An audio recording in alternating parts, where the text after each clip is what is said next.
and welcome to the Cast Iron Tavern. I'm your tavern keeper, Jenna Busha. Let's take a dive into the culinary world. Food brings us all together. It makes the world go round. It makes us round. Today we're going to meet 3 local business owners and learn more about how they got started. With me right now is Jenny Shu, owner of the ramen and sushi restaurant Tampopo Ramen. Jenny, thank you so much for joining us today. Well, thank you so much for inviting me here. You're very welcome. So I have been to the restaurant before, but do tell us a little bit more about the restaurant and how things got started. Well, both my husband and I are very passionate about food, and we love to have a comfort food. 2016, and we don't have much ramen restaurant in the Milwaukee area. So that's why we decided to bring our ramen noodle shop in here. Right. So you are very passionate about food. Did you go to culinary school, or was it more of just like a personal passion that you had? Well, my husband's family, they are in food business, hospitality business. Okay. So, and then we both grown up with families loved food. So he is a self-taught chef, and he spent quite a lot of time to experiment in our kitchen. Very cool. So a lot of the recipes on the menu, it's a lot of ramen, a lot of sushi, a lot of fusion. Were those kind of family recipes, or were those inspired by travel? Were they? How did you guys come up with the menu for your restaurant? Well, it's kind of like all mixed. So we both live in different countries. When we grown up, and I live in China, and my husband grown up in Korea. So we are very strong, have very strong different kind of ethnic food. So that's why our menu have a little bit Korean food and also ramen. Yeah. So you mentioned that you are self-taught. So was a lot of the recipe creation, was that kind of just you guys in the kitchen and saying, well, this tastes good, this is not so good? Or was it a lot of based on already existing recipes? We have like our, both of our mothers, great cook. So we learned from there for a lot. And also we learned from lots of from our recipes from the books. Mm-hmm. Yeah. So did you have any difficulties when you started the restaurant? Maybe not particularly related to like the recipes, because your food is fantastic, but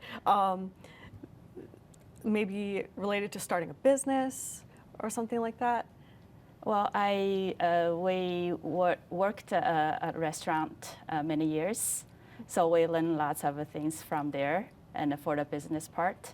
But for the food, we kind of mixed up with our own ideas and learn from different restaurants.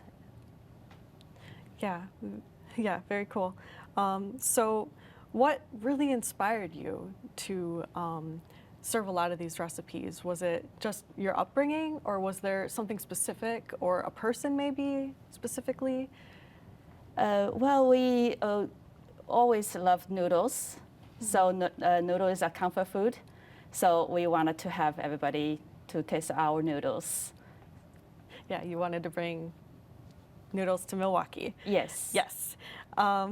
So did you ever think that Tampopo would take off like it has, or did you think maybe it would have achieved this much success that it has? Did you think that like this goal was attainable when you first started the business? Well, we always just wanted to do one thing at a time. Mm-hmm. And then do the best we can. And so we spend a lot of time for our recipes. Right. And each time we improve ourselves. Right. And bring the best of a soup and a broth to our customer. Right. And so a lot of your things, they are made in-house, correct?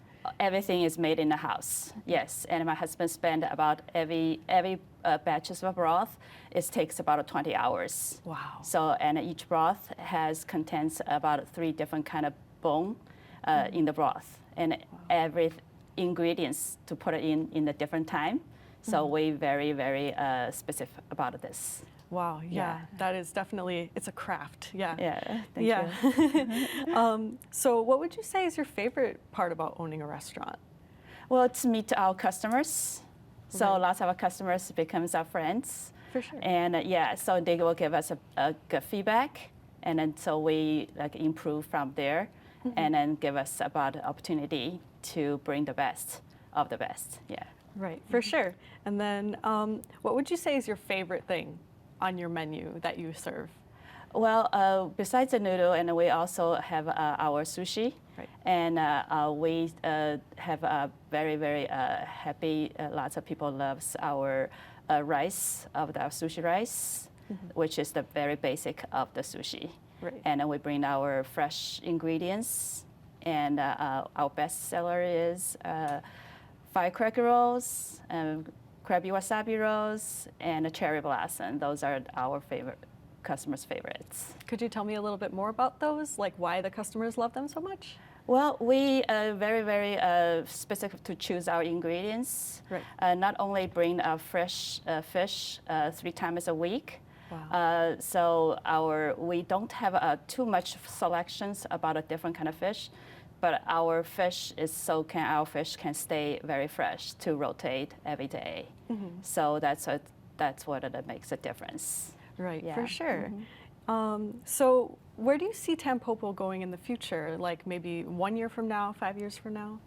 Well, ramen noodle is a comfort food.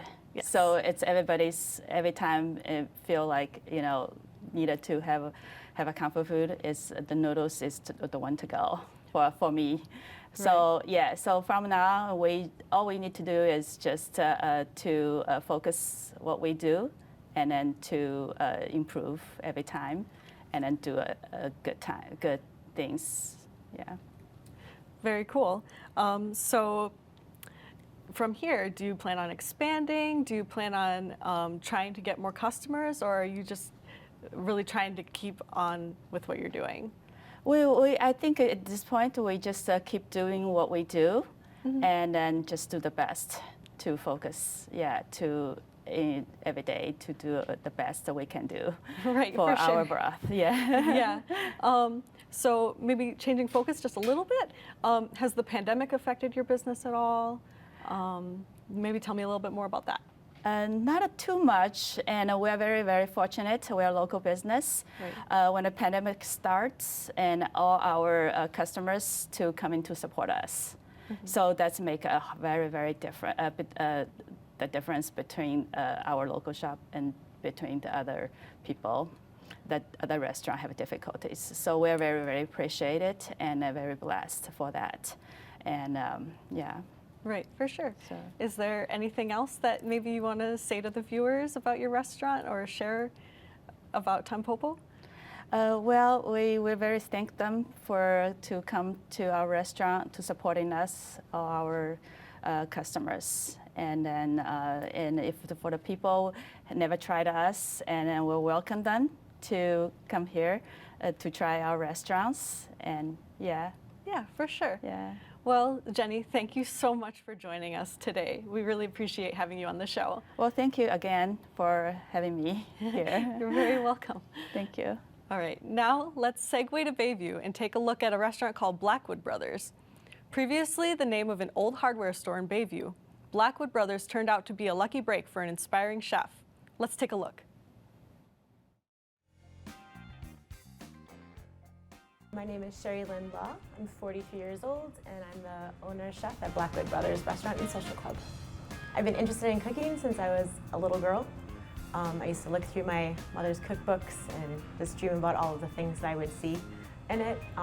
Growing up poor, didn't get to make a lot of this stuff, so I was always curious about making it and trying it. And as I got older, I was able to do that. It just kind of stuck, and just been cooking my whole life. My parents cooked, but I wouldn't say that I learned a lot from their cooking. But I would watch cooking shows on PBS with my dad growing up all the time. That was our thing that we did together. And I would watch my mom attempt to cook. So I guess maybe I'm the odd one out with how I like to cook, which isn't boiling chicken. Sorry, Mom. My 2 siblings went off into a different direction, and then I have just always been within the service industry and knowing that I wanted to do something on my own someday. How I got started with opening Blackwood Brothers was kind of fate. I had been talking about wanting to open a place, and I had a 5-year goal, and it was going to be in Door County originally. And then I got the opportunity to come into this space. And as anyone who's been near this space, knows that the building is like really beautiful on the inside, and it used to house Pastiche, which is a really great restaurant. And so the opportunity to be in here was like too much to pass up. So I kind of had to change gears a little bit of what I was originally wanting to do in Door County and kind of fix it for the neighborhood that I've lived in and I knew to be, which is Bayview. And Blackwood Brothers, the name of it came to be because the building was originally Blackwood Brothers hardware store, and we had found the original sign to use for it. So I like the blending of the old and the new, so it just kind of worked and it kind of fit how I was able to get into this space, and how the name just kind of came together. Everything kind of came together at the right time, even though it was during a pandemic, but still the right time for everything to happen as it should have. We officially opened May 4th of last year, so of 2021. I got into the building originally February 1st of 2021, so it's just been a little over a year since we've been inside the building. I have to say business, in regards with like COVID and the whole pandemic, it's been a lot better than I could have imagined or hoped for. A lot of it is like really good, strong support from like the community and neighborhood, and just people appreciating what we have to offer. And I think just word of mouth has really helped us a lot, and I see a really good trajectory like moving forward. And hopefully, as COVID maybe goes away sooner than later, there'll be other things that we really wanted to do to bring added value to the restaurant and social club. So we wanted more of that aspect of it, but I don't want to crowd a bunch of people in a room right now. The original idea was behind the restaurant and social club was we really wanted a place where people felt that they could stay for a while. I've never believed in like turn and burns for tables. I want people to come into a place and feel comfortable and relax. We built a table that's actually a chessboard, and we have like chess pieces for it, and checkers as well. We brought in like cribbage boards and like euchre cards and all of this stuff, and that was the plan, is to have a place where people could eat, gather together, have some drinks, and hang out and really like talk to each other, and kind of have a different environment instead of like as soon as you get done eating, a server's coming by giving you your ticket, like trying to get you out of there. Like, we want you to stay. So that's where the social club aspect comes. Like, we want you to stay. The type of food that we serve at Blackwood Brothers is like an inclusive array of items. So I think people have grown to learn to expect different like vegan options, gluten-free options. You can come and get like a steak sandwich, and then your friend can get like our house-made seitan. So, I want to provide food that is comfortable and like familiar, but a different take on it that makes it like something new. Because you can get a burger anywhere, but you can't get my burger anywhere. And a lot of places can say that, but I just feel like the amount of thought that I put into it, so I can really do the social club aspect of it by bringing a group of people here from all different like eating backgrounds, and they can find something that they like. And I lean more towards like Asian influences, and that's just part of like my background, and things that I enjoy like experimenting with and cooking with. But I make all sorts of different kinds of food, but here it just seems to be a little bit more towards like Korean inspired and Vietnamese inspired sandwiches and entrees. The inspiration not only comes from like what I would like to taste, but also like quite literally, what do I have in my refrigerator? Like a lot of these like different like regional and national dishes and stuff, it's like what people had and what did they have spice-wise to make what they had work. And that's just how I've always been like, okay, well, I have all these spices and I have this in my refrigerator, so obviously I wanted to eat this kind of stuff, but how can I make it something interesting? I wasn't necessarily inspired by like family recipes like growing up, like through my parents or extended family or anything like that. It wasn't that type of a background that I had or family unit. However, I cook with my son a lot. And through cooking with my son, we actually came up with the first recipe that we knew we were going to have at Blackwood, which is our shrimp sliders. And that's something that he and I made together and we're really interested in. So family recipe that way for my son. And then the other thing is the chorizo gravy and biscuits. So I love making biscuits and gravy. And so I was experimenting with all different kinds, and my kid ate so much, helping me try to figure it out, because we just and this is just for us, like making it at home. And then when I came up with like the recipe that we actually have here, like we were all in agreement, like my husband and my child and myself were like, this is it, like this is the one. The Orleans shrimp sliders, it's basically a riff on like a shrimp po' boy. It's just in little slider form. I use different Asian spices though in the remoulade, so it has like a different type of kick. It's not too far off, but it just adds a slight different flavor. And we use the King's Hawaiian rolls because it adds that sweetness that I really like. It goes well with like the red shrimp. And then the chorizo biscuits and gravy, tons of different chorizo that we tried, and I make it with like butter and whole milk and cream, so it's like a really rich gravy, but you get the tang from like the particular chorizo that we use, and then with the manchego and the biscuits, which is like a really tangy Spanish cheese, it kind of comes through. So there's a little bit of lightness to like the really like rich gravy. I think how I'm able to create like my inspired like menu items is because I didn't go to culinary school, and because I wasn't like taught in like I don't want to say rigid, but there's like French cooking, and then the different types from there, that you usually typically learn, through culinary school, which is great. I mean, they're awesome techniques to have, but because I don't really know all of that, I just know what I like, and then so I'm able to take like the spices and flavors of things that I like and use it for, like recipes, like use it as like a steak sandwich. I want to try this, that, or the other, and not to try to make it like this way, but you know what? I really like chimichurri, but I also really love chili crunch, like different, so yeah, I'm gonna put that on a sausage and eat it, so it's like that. It's more, inspired, where it's flavors that I like with food that I like to eat. And I do that in all my cooking, not just at Blackwood, but like always. In 5 years from now, I would like to see Blackwood Brothers really become the restaurant and social club. Hopefully we weather through the storm, and I want to see the cribbage tournaments that we had planned when we were first initially thinking of the place, and just really like a hub for people to meet and hang out and stay for a while. I hope that it's still going, and that the majority of my wonderful staff is still here, and we're making a little difference in the community with other projects that we wanted to do, but we need to wait. Blackwood Brothers is located at 3001 South Kinnickinnick Avenue in Bayview, Wisconsin.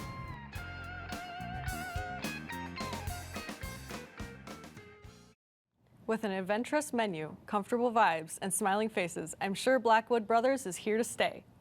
Now, no tavern is complete without first talking a little bit about alcohol. Joined with us today is brand new bar owner from Landon, Wisconsin, Ruth Selig, owner of Henny's Dugout. Thank you so much for joining us today, Ruth. Thank you for having me, Jenna. You're welcome. Now, was owning a bar sort of a long-time dream that you had, or was it sort of a spur-of-the-moment decision? It's a little of both, actually. I've always wanted my own place. I've always wanted to bring people together and have fun with it.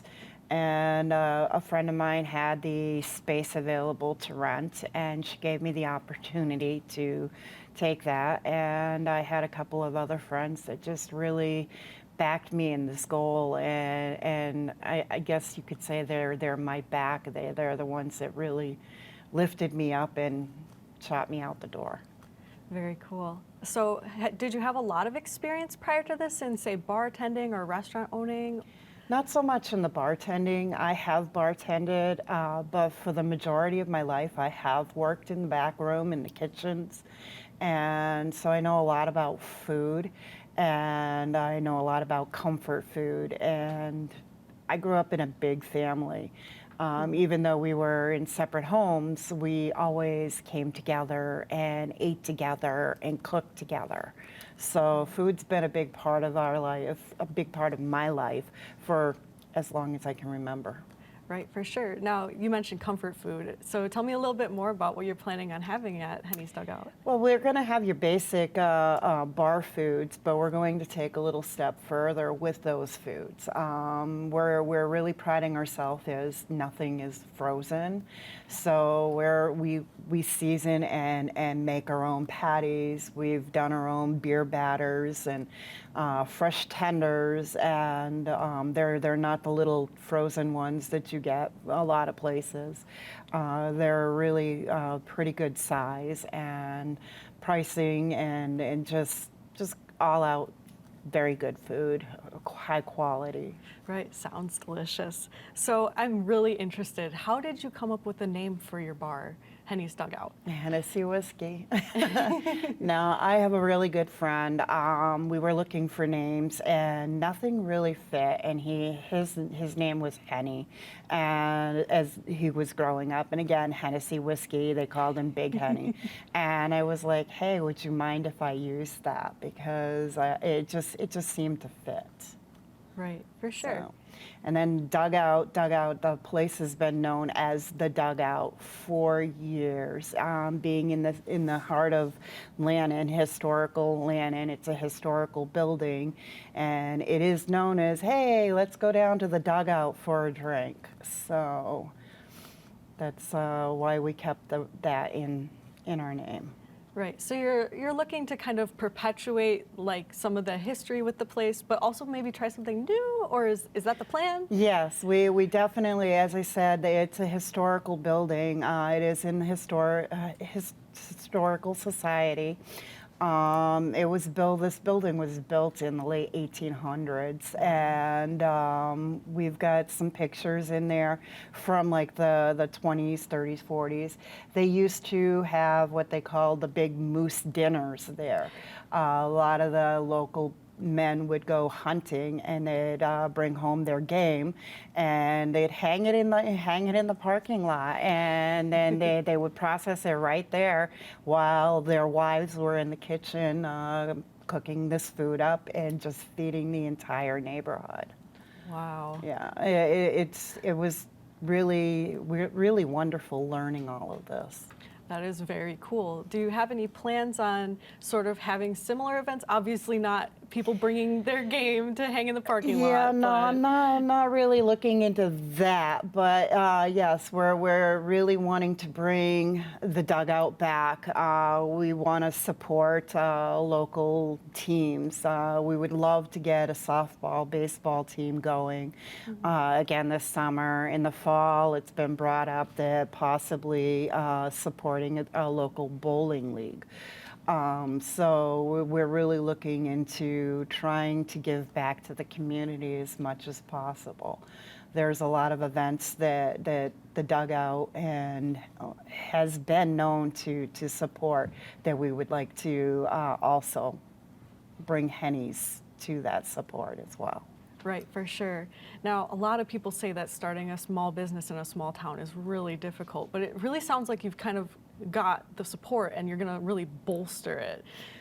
Yes, it is very difficult. There's always a little bump in the road. So, as I would say, you run out the door running, you're going to obviously slip and fall here and there, but it's how you manage to pick yourself up. Right. We've been in the building since November and just trying to bring it back. We didn't change a whole lot. Just gave it a little bit of a fresh look, but we kept the horseshoe bar because we enjoy the back and forth across the bar. Right, for sure. Yeah. So. Yeah, so where do you see Henny's maybe 1 year from now, 5 years from now? Well, I see Henny's as being a success. I see Henny's as growing and becoming a major part of the community. I would love to just be that place where everybody enjoys coming and sitting and relaxing and closing their day off and just leave the worries at the door. Right, for sure. Yeah. But so it does sound like this place does have kind of like a generational kind of value to it. So maybe when you're ready to retire, what plans do you have with Henny's? Do you plan on passing it down? I would like to do that. I'm not sure that my son and my daughter would be 100% on board. They're aspiring elsewhere. My son has grown up to be a wonderful young man who would really rather go dig up the dinosaur bones from in the desert. Right. But my daughter, she might be interested in taking over one day. But no, for the most part, when the right person comes along. Right, for sure. Yeah. Well, that's all the time we have for today. So thank you so much for coming today, Ruth. We really appreciated having you here, and best of luck with the bar. Thank you very much, Jenna. You're welcome. From coffee shops to bars or food trucks to restaurants, the culinary world is always changing, expanding, and getting better. Thank you so much for joining me in the Cast Iron Tavern today, and safe travels to all adventurers.